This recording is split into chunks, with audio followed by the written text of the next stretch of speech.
two-faced lives in so many months or days even. If you can see what I was sat on right now, you'd find this hilarious. I'm not going to tell you what I'm sat on, but maybe I could do a behind the scenes sort of video at some point because it's hilarious. Anyway, moving on.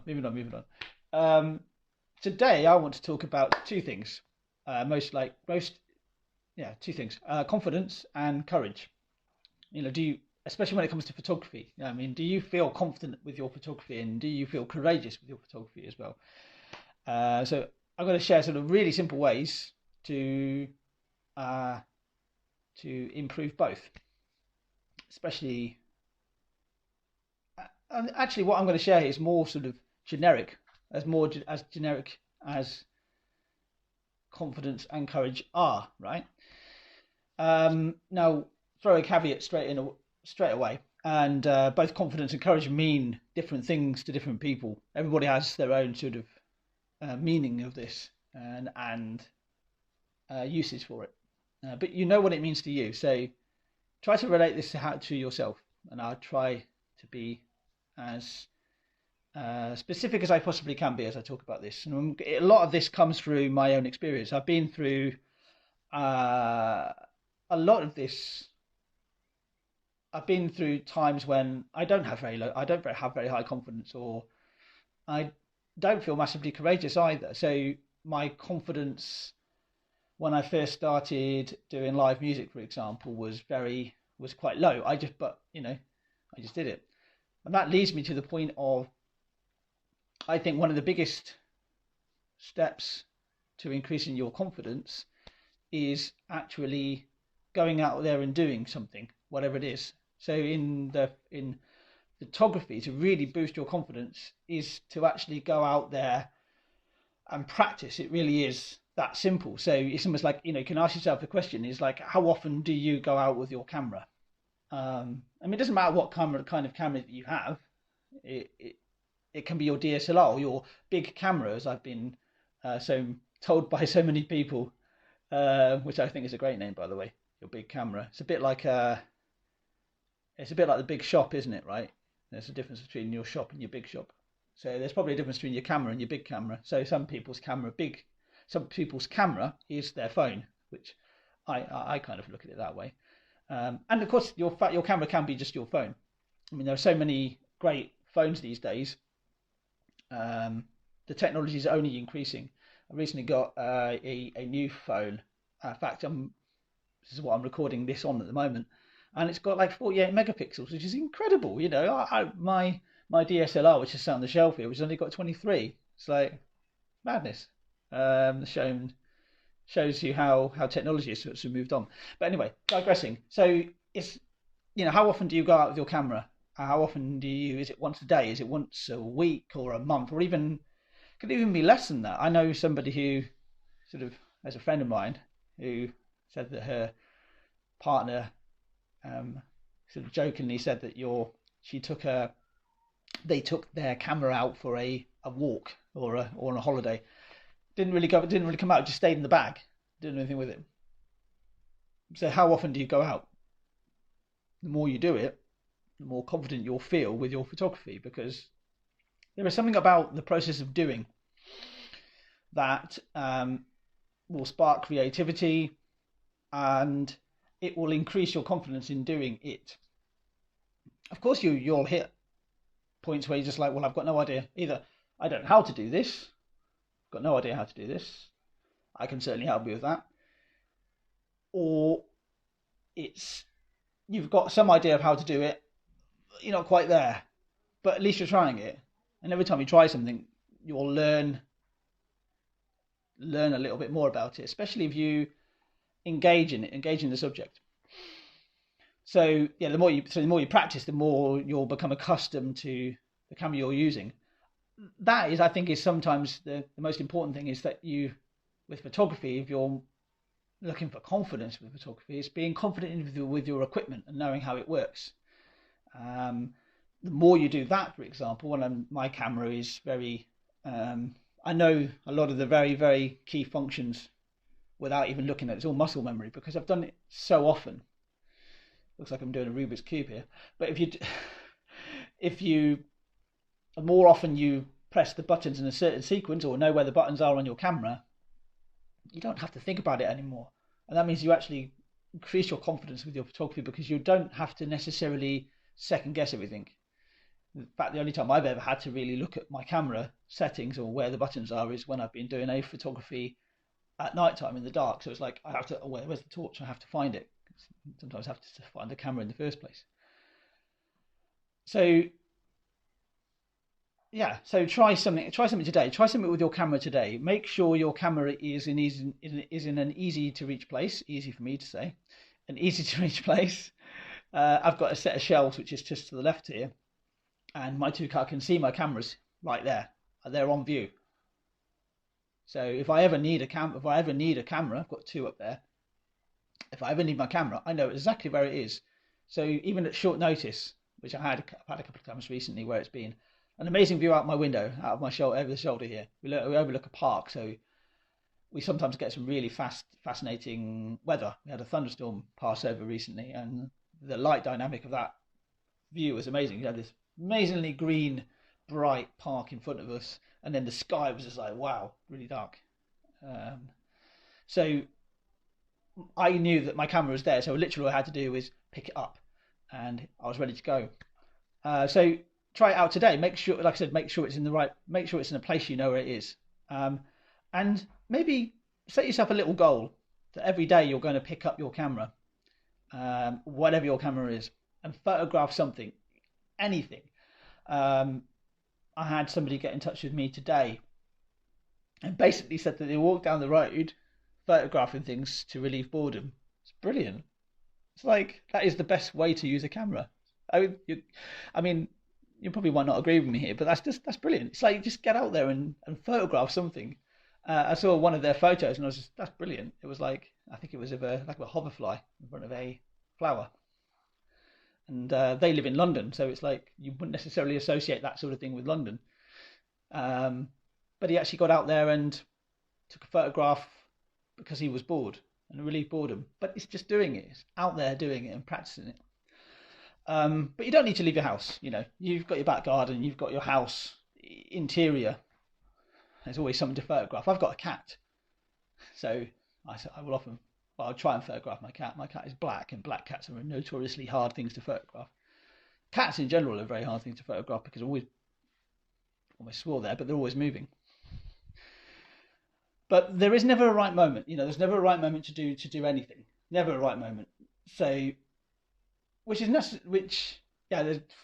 feel there's not a right moment to do anything.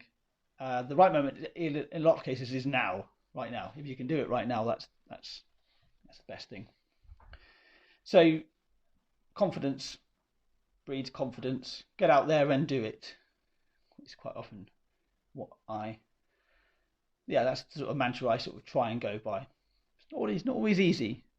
I'm not saying this is easy. I'm saying this is just from my own experience, getting out there and doing things, especially with your camera, to get out there and do something.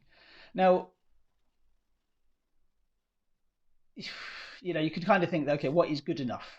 How can you tell that you know enough? Because that's obviously part of confidence. It's like, how do you know enough?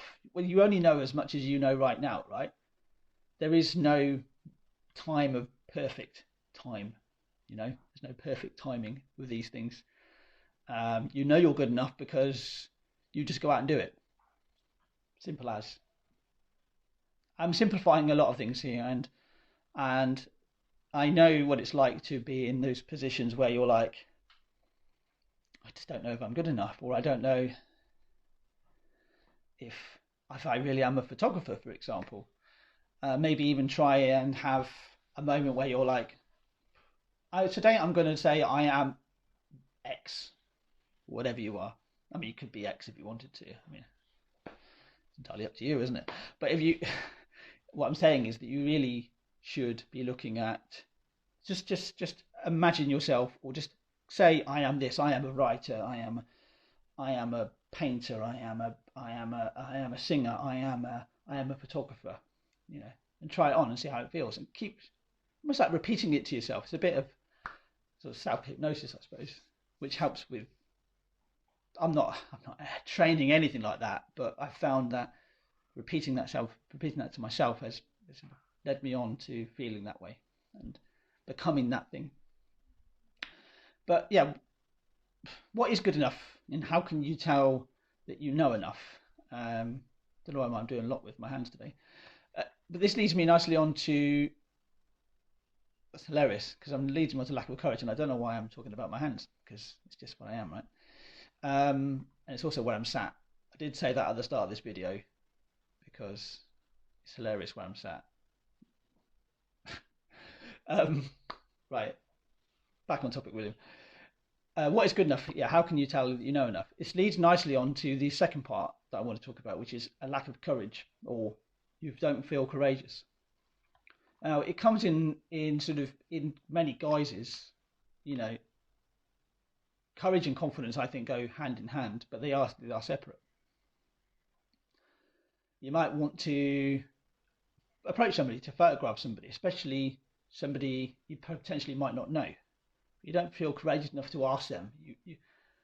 You can feel you're not ready. You don't have enough knowledge, or that they might see you as somebody who doesn't know what they're doing, or you know, or these sort of these mind games that your mind plays on you, right? Because everybody has this. It's not a. It's quite a universal trait. It is a very universal trait, in fact. But what you'll find is, I mean, remember this. I go back to what I said earlier. Remember this, you are only as good as you are now, and to improve, you must push yourself beyond your comfort zone. So to be courageous, what you'll find is every time you do something, your comfort zone becomes bigger. It grows. So courageousness and confidence grow by doing, by asking. So I'll give you an example of what I've done as far as in my working life, especially. I'm a podcast host, and before lockdown, we did the sort of unique, the USP of our podcast was a face-to-face conversation. In fact, a lot of them happen in this room behind me here. So there would be myself and Stuart, who's a friend of mine. We're the co-hosts, and we always have a guest. So we'd have to find guests, and there was one. We found a few guests from one particular place, and that was it's called the Women's Sustainability Networking Group. If I got the name right, I hope I've got the name right. And there was about I think it was a room of about 50 women, sort of just getting together and talking about environmental sustainability and networking around that. And I went over there to ask for look for a guest to stand up in front of that many people and ask that. It took a bit of courage for me. It really did. I mean, I've performed live on stage and performed music, and this was more daunting and scary than that, to actually go and perform live music in front of an audience, which you probably would think would be the other way around, right? I have to admit, I didn't do a huge amount of preparation for this, so that might have been part of the reason. So maybe part of courage is being prepared in some respects. But preparation can often be actually doing. Again, I keep going back to doing. I know I keep going back to doing, but I really feel that is confidence and courage come from doing. It's hard, and this particular moment was, I felt nervous. I really felt nervous. It may have been the fact that I was stood in front of 50 women, and I was one of the only men in the room. And I actually, when I stood up to do my piece and just asked for guests, that's the first thing I came out with, which it kind of relaxed some people, but some people just like go, what did he just say that? Did he just say that? He did just say that, didn't he? Okay, he did say that. But it expanded my own comfort zone. It expanded my own courage to do a lot more of that. We actually got from that talk, we got three guests, which was brilliant. So it made our life as far as recording the podcast, brilliant, great. Or I'm lost for words right now. Give me a second. It made it simpler because we had more guests for future podcasts. But it took a bit of courage. If I did it again, I'd find it much easier because I've done it before. I've got the experience. Do. And the more you do something, the more courageous you get at it, generally speaking. What I also found has helped with both confidence and courage is, and I just wrap this video up now, what I found good with confidence and courage is after you do something, reflect on how you think it went. And I mean really properly reflect. Don't just focus on what you thought went well. Focus on what you thought didn't go well.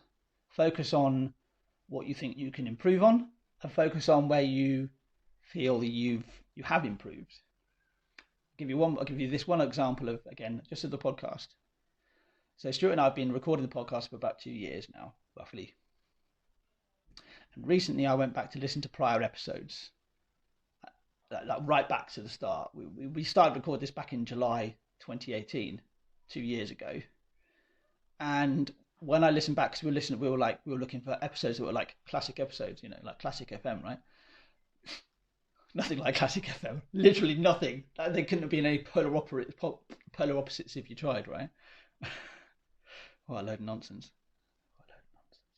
So when I went back to listen to these classic episodes, and we were reflecting on the content, what we spoke about, and we were sort of like, okay, it's really good to challenge your own assumptions. That was the sort of premise. But what I did when I listened back to it, I could hear how much I'd improved in those 2 years. I could hear then where I was and compared to where I am now. And that's a great feeling of accomplishment over a long period of time, because a lot of these things happen over a long period of time. They're not a short, quick switch. It's not a photograph shutter. You're not just going, yes, right, now I'm confident, now I'm courageous, I can do everything. Because you always hit a point where you're just like, oh, I can't do this anymore, almost sort of thing. So, yeah. So, I'd encourage you, I was going to say challenge, but I think it's a bit of a strong word. Encourage you to go out there and just be confident, just do something, just do it. It's just, that reminded me of a conversation I had with my friend who was saying about just do it. There's actually a slightly ruder version, but I'm not going to say it here. I'm going to leave it on that. If you would like to ask me any questions about this subject, or if you have any reflections yourself, or any wins or any realizations from this, then put a comment below. And as I'm doing this on Facebook, if you've watched this also on replay, put replay below, because I'll be interested in seeing. I'd like to see who's seen this video, and if it's actually sort of rang any bells with you, or most importantly, if it's just helped you, like giving you a little bit of encouragement, because that's really what I'm after with these videos. See you in the next one. Now I'm looking to do the next one in a week's time, say a week from now. The moment I'm thinking about doing a Facebook Live once a week. Just realised I'm pointing at the clock for some reason. No other reason. Look, perspective. Yeah, so I'm thinking about doing one every week. So the next one I will be doing is 5 p.m. next week. Now, can anybody tell me the date, which is in a week's time? Because I can't. You can tell that I'm prepared with all this, can't you? You can definitely. Do you get that feeling that I'm really prepared to tell you when the next date is, and I'm now filling in at the end of this. I can tell people have already switched off. Your eyes are glazing over already, right? Um, yes. So today we're in June, which is slightly odd because what the hell happened to May? So the 15th of June. Yeah, so it'll be the 22nd of June, of course it will be. So the 22nd of June, I'll do another Facebook Live at 5 o'clock GMT. I'll always say GMT, even though most people are probably watching in the UK right now. And yeah, I will let you know during the week what that topic will be. I will keep these relatively loose because quite often something will occur to me during the week and I'm like, oh, this would be a really good thing to talk about. So I will leave it at that. Thanks very much for watching, and I shall see you all very soon.